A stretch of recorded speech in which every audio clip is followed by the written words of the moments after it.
So what exactly is procrastination? Procrastination by definition is to delay taking action or to put something off. Why do so many of us find ourselves in this state, this unresourceful place? In today's video, we're going to talk about procrastination and the possible reasons why you might be delaying action. Let's get into it.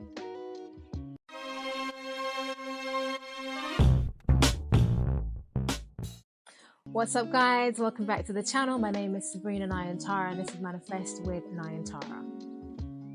So, why do we so often procrastinate? What is this? Why do we know what we want to do, but we sometimes can't seem to do it? The first thing to consider, guys, is this truly in alignment with what you want? Is it lining up with your values? Does it make you feel passionate and purposeful? Sometimes we decide to take action towards a particular goal, but it's not really and truly in alignment with our purpose, with our personal plan, and with our passion. And when you find that it's not purposeful, in alignment with your plan, or it makes you feel passionate, you're probably not going to end up doing it. So the first thing to consider is, does this line up with what I truly want? Have you charted the course correctly? Are you in it with a spirit of, I don't want to fail? Or are you in it with a spirit of, I'm playing to win? These are two very different mindsets. Being in a space of dwelling on you don't want to fail means that you're going to evoke a fear response.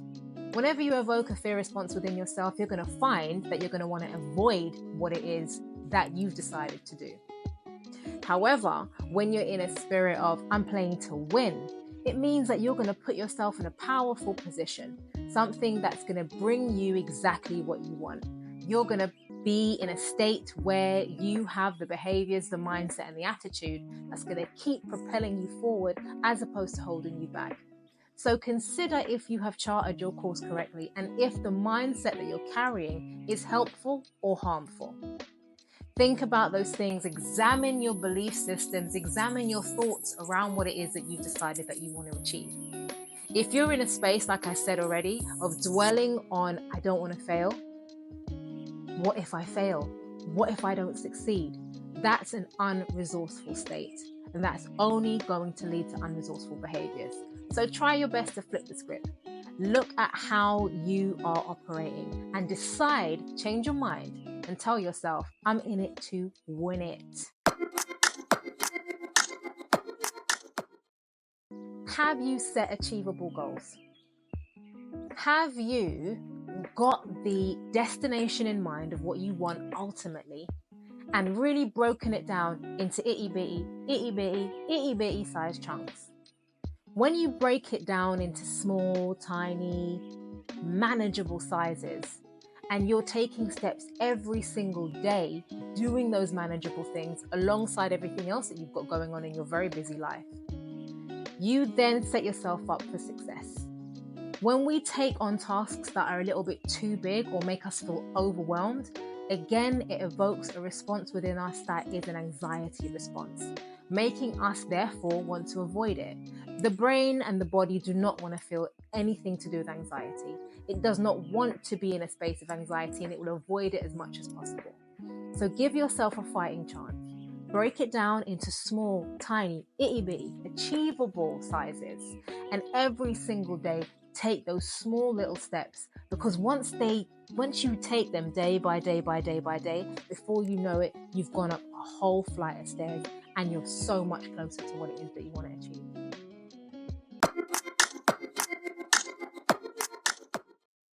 What exactly is going on in your mind when you are feeling unresourceful?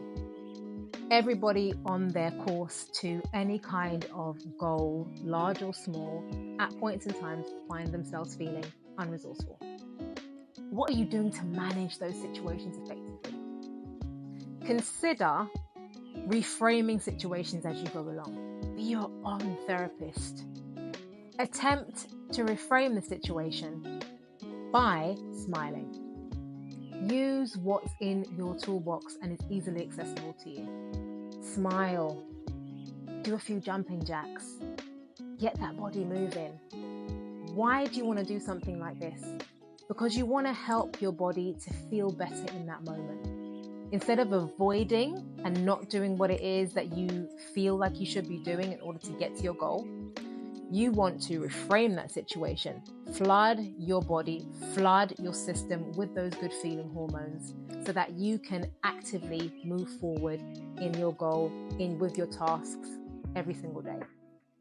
Smiling and jumping up and down and feeling good about yourself and putting on some music and doing some movements and getting creative and drawing, all of these things, going outside for a walk. Me personally, that's what I like to do the most. I like to go outside for a walk. I like to see the trees, smell the air. It helps to get myself in a better frame of mind. And that's what this is all about. This is all about using the tools and the techniques that you're being told and taught, figuring out what works best for you because you are unique, and doing those things so that you can achieve your goals. So, go for a walk when you're feeling unresourceful. Do some jumping jacks. Smile.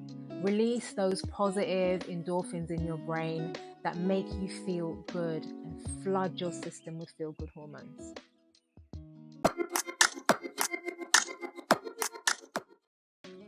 Are you doing daily activities or even weekly activities that you know are things that you're good at, things that are easily achievable for you? Are you doing those things?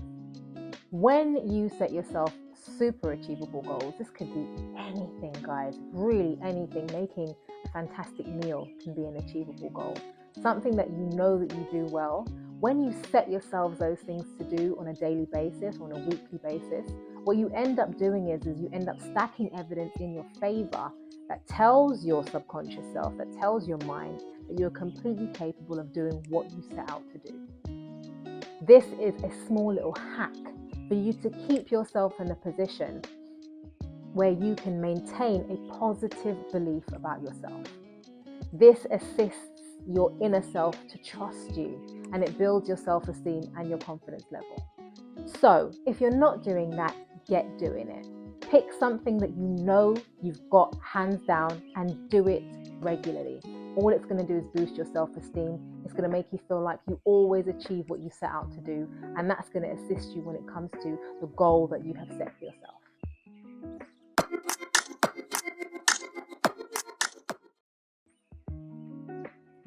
Another question for you to ask yourself is, am I acting as if? Are you truly acting as if you can achieve it?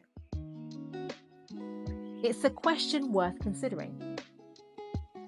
I don't know about you guys, but I'm an 80s baby, and I was born in the 80s. I was brought up watching Beverly Hills Cop 1, Beverly Hills Cop 2. So Eddie Murphy was in my house playing all the time. My brother was obsessed with him. I have an older brother. I have 4 brothers in total, but I have 1 older brother, and he was obsessed with watching Eddie Murphy. And one of the things that I remember about watching him was how Eddie would walk into different situations posing to be somebody that he wasn't.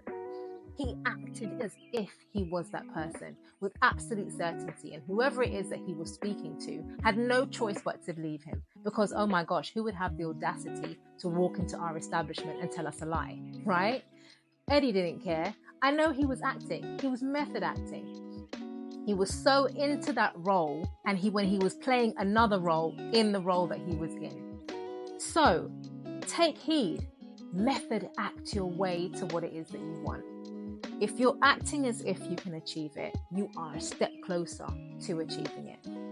If you're doing the inverse, you're going to mess yourself up, and you're going to be more likely to be in the spirit of procrastination. So again, flip the script and act as if.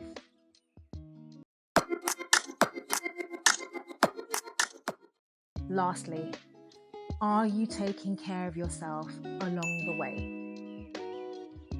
Sometimes when we are so fixed on achieving something, everything else falls to the wayside. Our self-care falls to the wayside, our socializing, us giving ourselves incentives, everything falls away. And what you get is unbalanced energy and then you begin to feel like you don't want to do what it is that you set out to do. Incentivize the journey. Give yourself an incentive. Motivate your way to what it is that you want. Every time you achieve something, or every third time, or fourth time, or fifth time, it's all about you. You decide. But every time you achieve something, give yourself something. That could be a night in. It could be a movie. It could be a time out with a friend. It could be going for a coffee with somebody that you care about. It could be resting, be getting your feet done, getting your nails done, getting a facial.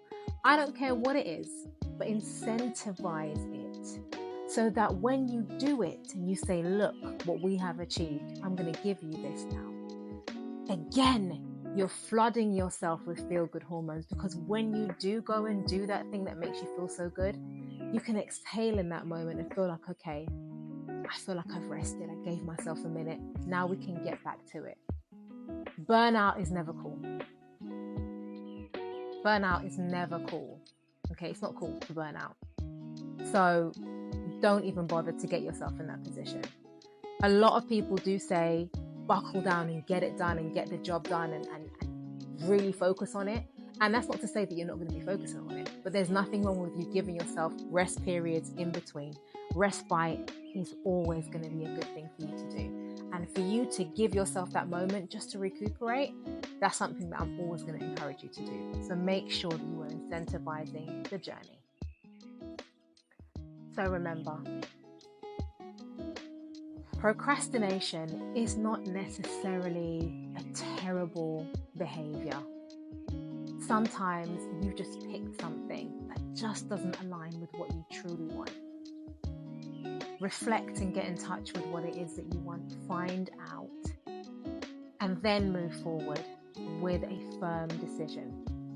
Once you've made it, stick to it and do the things that I've suggested. See how they work for you.